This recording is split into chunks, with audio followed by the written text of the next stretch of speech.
नमस्कार, लोकहित live news चॅनलमध्ये आपले सर्वांचे स्वागत. पाहूया आजच्या काही ताज्या घडामोडी. पिंपळगाव येथील दत्त संस्थान येथे भव्य शिव महापुराण कथा व 108 कुंडी विश्वशांती दत्तायग यज्ञाची तयारी जवळपास पूर्ण. नांदेड जिल्ह्यातील हदगाव तालुक्यातील येणाऱ्या मौजे पिंपळगाव येथील तीर्थक्षेत्र श्री दत्त संस्थान परिसरात दिनांक 6 मार्च ते 13 मार्च दरम्यान भव्य शिव महापुराण कथा आणि 108 कुंडी महायज्ञाचे आयोजन करण्यात आले आहे. श्री 108 अनंत श्री विष्णुशीत स्वामी राजेंद्रदास महाराज यांच्या मधुर वाणीतून दुपारी 12 ते 4 या वेळात शिव महापुराण कथा सांगितली जाणार आहे. तसेच 108 कुंडी विश्वशांती दत्तायग महायज्ञ सकाळी 7 ते 10 या वेळेत अयोध्या, वृंदावन, ऋषिकेश, जगन्नाथ, पुरी, बद्रीनाथचे मुख्य पुजारी, उज्जैन जगद्गुरू संत महंतासह महाराष्ट्रातील सर्व संप्रदायातील साधू संत महंताच्या विशेष उपस्थिती लाभणार आहे. या धार्मिक सत्संग सोहळ्याची तयारी जवळपास पूर्ण झाली असून या सत्संग सोहळ्याच्या कालावधीत महाराष्ट्र राज्याचे मुख्यमंत्री देवेंद्र फडणवीस व उत्तर प्रदेशचे मुख्यमंत्री योगी आदित्यनाथ महाराज यांच्यासह उपमुख्यमंत्री एकनाथ शिंदे यांच्यासह अनेक दिग्गज नेते देखील येणार आहेत. 27 वातानुकूलित भक्त निवास, 50 राजस्थानी खुंट्या, हदगाव तामसा भोकर येथे वातानुकूलित सेवा असणारी सुविधा करण्यात आली आहे. 18 एकर जमिनीवर 300 बाय 500 आकाराचा कथेचा सभामंडप उभारण्याचे काम अंतिम टप्प्यात आले असून महाप्रसादासाठी महिला आणि पुरुषांना वेगवेगळी व्यवस्था करण्यात आली आहे. सोमवारी हदगाव हिमायतनगर तालुक्याचे आमदार बाबूराव पाटील कोहळीकर व माजी खासदार सुभाषराव वानखेडे यांनी भेट देऊन बालयोगी व्यंकटस्वामी महाराजांचे आशीर्वाद घेतले आणि महाशिवपुराण कथा सोहळ्याच्या नियोजनाचा आढावा घेतला.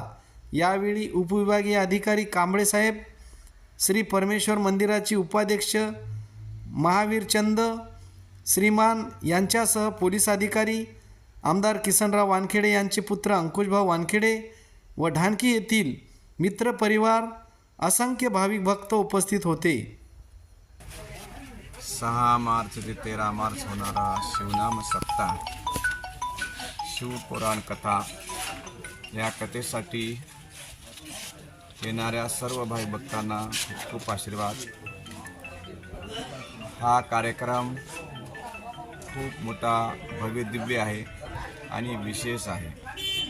विशेष याच्यासाठी आहे, भारतातील अनेक तीर्थातून साधू संत, चारी धामून संत येत आहेत.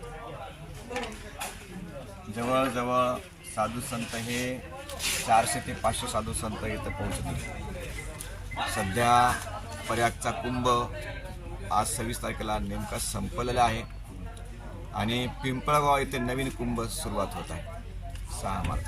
हा जे लोक कुंभला गेले नाहीत त्यांच्यासाठी हा कुंभच आहे. जे लोक कुंभाला जाऊ शकले नाही, कुंभ बघू शकले नाहीत, गर्दीच्या माध्यमातून म्हणा, काही अडचणीच्या माध्यमातून म्हणा, काही त्यांना माहिती नाही, असे लोक गेले नाही, त्याच्यासाठी हा कुंभ आहे. तसा प्रयागला त्रिवेणी संगम आहे, त्रिवेणी संगमामध्ये स्नान करतात.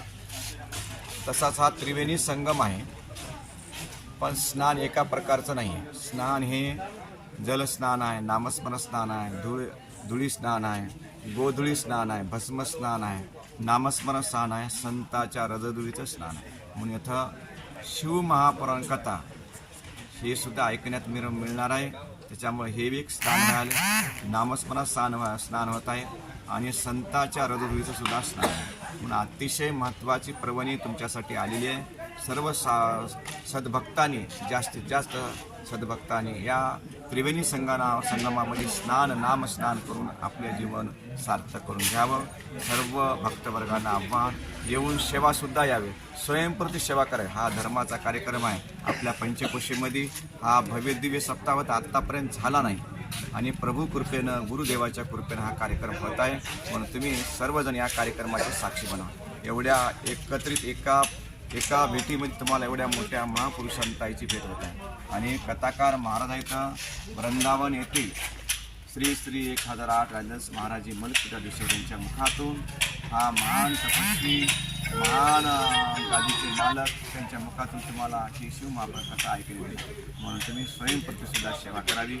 इथं सर्व शेतकरी वर्गाने मोठ्या खेड्यापाड्यातल्या लोकांनी खूप मोठं अन्नदानसुद्धा मोठ्या प्रमाणात त्यांनी शेतात त्यांच्या पेरून त्यांनी हे योगदान दिले आहे. त्यांची सेवा देऊन मोकळे झाले नाही तर स्वतःहून सेवा करत आहेत. हे बी विशेष आहे या कार्यक्रमाचं.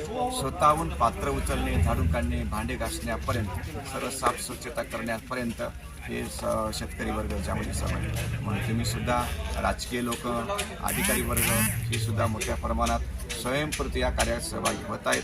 पण तुम्ही सुद्धा कोणीही वंचित राहू नये, सर्वांच्या हाताने सत्कर्म घडावं अशा तऱ्हेचा सर्वांना संदेश आणि जास्तीत जास्त संख्येने याच्यामध्ये सहभागी होऊन आपलं जीवन सार्थक करून घ्यावं.